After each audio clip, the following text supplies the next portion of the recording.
জাগরণে সবাইকে স্বাগত জানাই। আজকে আমরা বাল্মীকি মুনির কথা শুনে নেব। আমরা প্রত্যেকেই জানি বাল্মীকির কথা। তার যে তিনি যে প্রথম জীবনে একজন কুখ্যাত দস্যু ছিলেন, রত্নাকর তার নাম ছিল।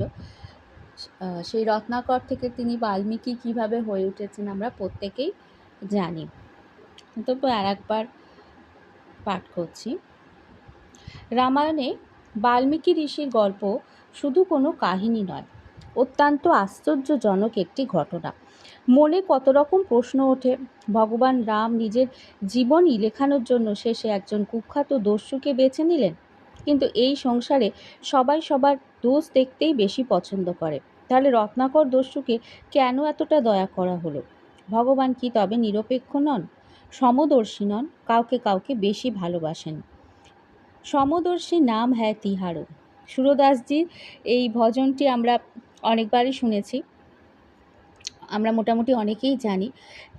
তাতে বলা হয়েছে যে ভগবান সমদর্শী, তিনি কখনো কাউকে বেশি ভালোবাসেন না, মানে কাউকে যে তিনি বেশি পার্শিয়ালিটি করেন তা বলা যায় না। তিনি প্রত্যেককে সমানভাবে দেখেন, তাই তার নাম সমদর্শী।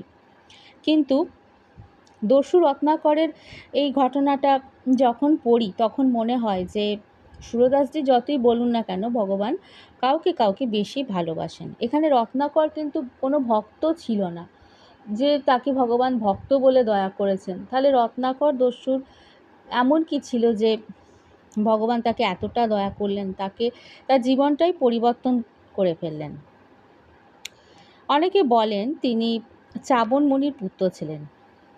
চবনমণির পুত্র ছিলেন, কারো মতে তিনি ঋষি প্রতীচির পুত্র। ছোটবেলায় গভীর অরণ্যে হারিয়ে যান। এক ব্যাদ দম্পতি তাকে লালন পালন করে বড় করে তোলেন। বড় হয়ে রত্নাকর এক দস্যু দলের সংস্পর্শে আসেন। আস্তে আস্তে তিনি কুখ্যাত দস্যুতে পরিণত হন।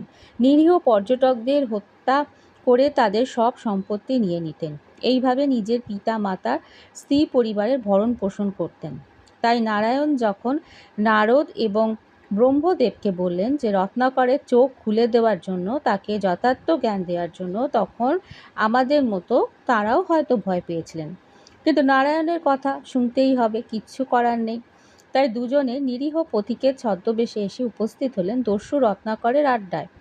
দস্যু দল তাদের দেখা মাত্রই বন্দি করে ফেললেন। রত্নাকর তাদের সর্দার, চোখ দুটো সবসময় লাল হয়ে থাকে। ভীষণ দর্শন, রত্নাকরকে দেখলেই কাঁপুনি লাগে ভয়, চোখ থেকে যেন আগুন ঠিকরে বেরুচ্ছে। নারদ এবং ব্রহ্মা দুজনেই বুকে বল এনে বললেন, আমরা নিরীহ পথিক, আমাদের মেরে তোমার কোনো লাভ হবে না, আমাদের ছেড়ে দাও। আমাদের টাকা পয়সা অর্থ সম্পদ কিচ্ছুটি নেই। তোমার দলবল অনেক অনুসন্ধান চালিয়েও কিছু পাইনি। আমরা শুধু ভগবানের নাম জপ করি, তীর্থে তীর্থে ঘুরে বেড়াই। রত্নাকর তাদের এক ধমক দিয়ে চুপ করিয়ে দিলেন। বললেন, তোমরা অর্থ নিয়ে বেরোয়নি বলেই তোমাদের ছেড়ে দেবো এমন ধারণা হলো কি করে? এই খড়গ দেখছো, এই খড়গ দিয়ে তোমাদের ঘাট থেকে মস্তক আলাদা করে দেব।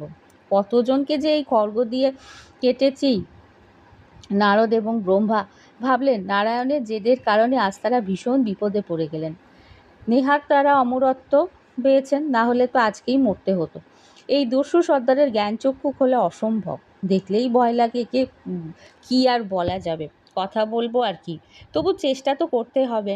নারদ বললেন, বেশ, আমাদের ধর থেকে মুন্ডু আলাদা করে দেবে, আমরা বাধা দেব না, কিন্তু আমাদের একটা অনুরোধ আছে।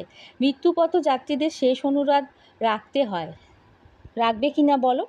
নারদের কথার জালে পা দিয়ে ফেললেন রত্নাকর। বলে বসলেন, হ্যাঁ, আমি তোমাদের অনুরোধ রাখবো, বলে ফেলো তাড়াতাড়ি। আমরা কিছু প্রশ্ন করব, তুমি তার উত্তর দেবে, বলো রাজি? হ্যাঁ, আমি সব উত্তর দেব। তুমি এই দস্যুবৃত্তি কেন করছো? এটা তো পাপ, নারদ জিজ্ঞাসা করলেন। তখন রত্নাকর বলছেন, আমি এই কাজ করে আমার পরিবারের ভরণ পোষণ করি, আর কোনো কাজ আমি জানি না। এটা পাপ কেন হবে? এই কাজ করে তো আমি সবাইকে দেখাশোনা করি।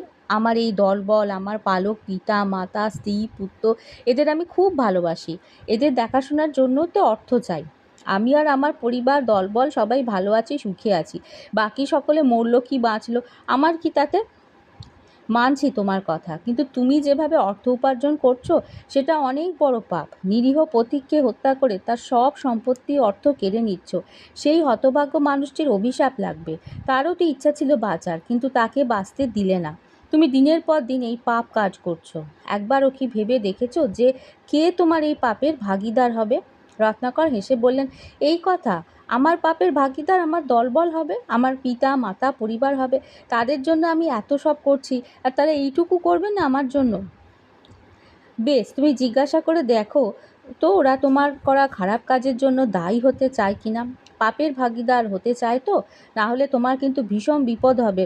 রত্নাকর রত্নাকর নিজের দলবলকে জিজ্ঞাসা করলো তারা কেউ পাপের ভাগিদার হবে কিনা। তারা বলল তাদের পাপ তো হয়েইছে, তবে সর্দারের পাপ সবচেয়ে বেশি, কারণ সমস্ত বুদ্ধি পরিকল্পনা রত্নাকরেরই থাকে, তাদের নয়। তারা সর্দারের কথা মতো সব নিষ্ঠুর নিষ্ঠুর কাজ করে চলেছে। আলাদা করে আর কেউ সর্দারের করা পাপ নিতে চায় না, পাপের ভাগিদার হতে চায় না। রত্নাকর বললেন, বিশ্বাসঘাতক বেঈমানের দল, বেরো এখান থেকে। তোমরা না নিলেও আমার পিতামাতা বা পরিবার ঠিক রাজি হবেন আমার পাপের ভার নিতে।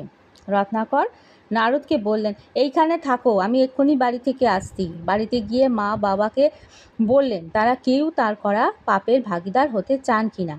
বাবা মা বললেন, আমরা বুড়ো হয়েছি, আমাদের দেখাশোনার দায়িত্ব তোমার।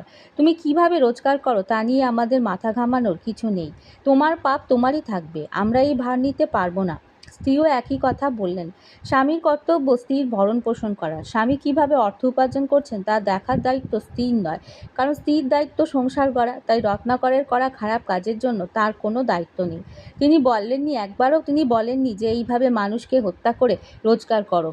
তাই রত্নাকর নিজের করা পাপ কাজের জন্য নিজেই ফল ভোগ করবেন। তিনি স্বামীর পাপের ভাগিদার হতে পারবেন না। রত্নাকরের পরিবারের কথা যথার্থ। এই পর্যন্ত শুনে রত্নাকর কাঁদতে কাঁদতে বাড়ি থেকে বেরিয়ে গেলেন, আর সেই বাড়িতে যাননি। খুব দুঃখ পেলেন।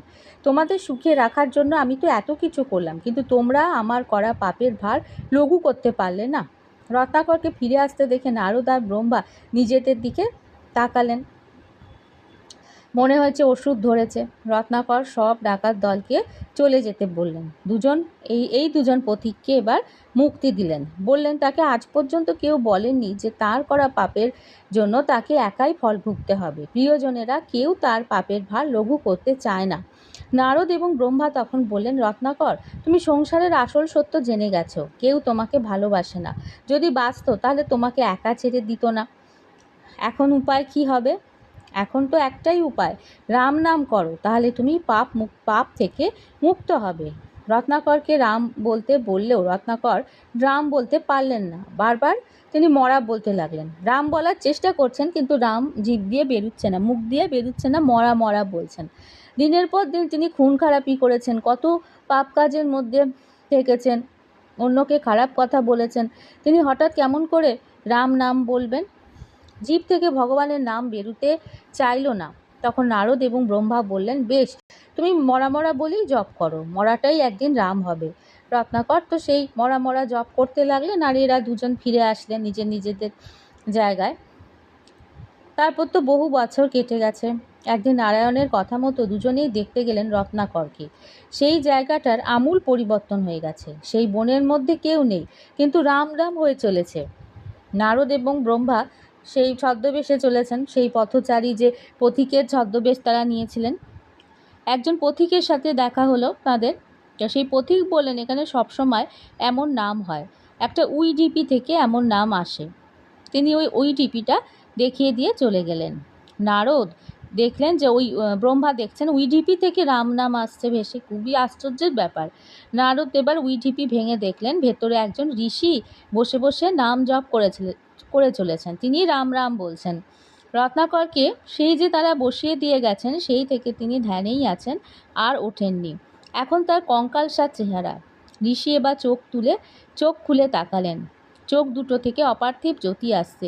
এই চোখ দেখে একদিন এরা ভয় পেয়েছিলেন, নারদ এবং ব্রহ্মা দুজনেই ভয় পেয়েছিলেন, কিন্তু আজ সেই চোখ থেকে অপার্থিব জ্যোতি ভেসে আসছে।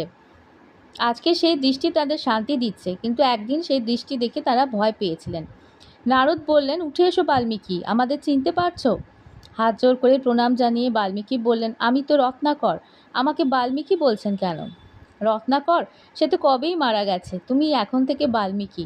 বাল্মীকির স্তূপ অর্থাৎ উইয়ের ঢিপি থেকে তুমি উঠেছ। এখন তোমার অনেক কাজ। তোমাকে প্রভু শ্রীরামের কথা লিখতে হবে, রামায়ণ লিখতে হবে। বাল্মীকি ঋষি পৃথিবীর প্রথম শ্লোক রচনা করেন। শোক থেকেই শ্লোকের জন্ম।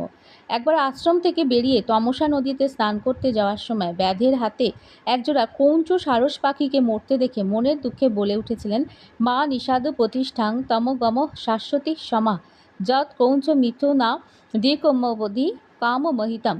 ঋষি বাল্মীকি নিজের সেই ভয়ানক অতীতকে ভুলে নতুন করে সবকিছু শুরু করতে পেরেছিলেন। কুখ্যাত দস্যু থেকে হয়ে উঠেছিলেন সাধক, লেখক। প্রচুর চেষ্টা করেছিলেন নিজেকে গড়ে তোলার। এই শ্লোক রচনার কিছুদিন পর তিনি রামায়ণ রচনা করেন ব্রহ্মার আদেশে। শ্রীরাম জন্মাবার আগে তিনি রামায়ণ লিখে ফেলেছিলেন। আমরা সাধারণ মানুষ, আমাদেরও কত ভুল হয়, কত অপরাধ হয়। রত্নাকরকে যেমনভাবে ভগবান পথ দেখিয়েছিলেন, আশা করি তিনিও আমাদের সাধারণ মানুষদেরও ঠিক সেইভাবে পথ দেখাবেন। আজকের গল্প এখানেই শেষ হলো।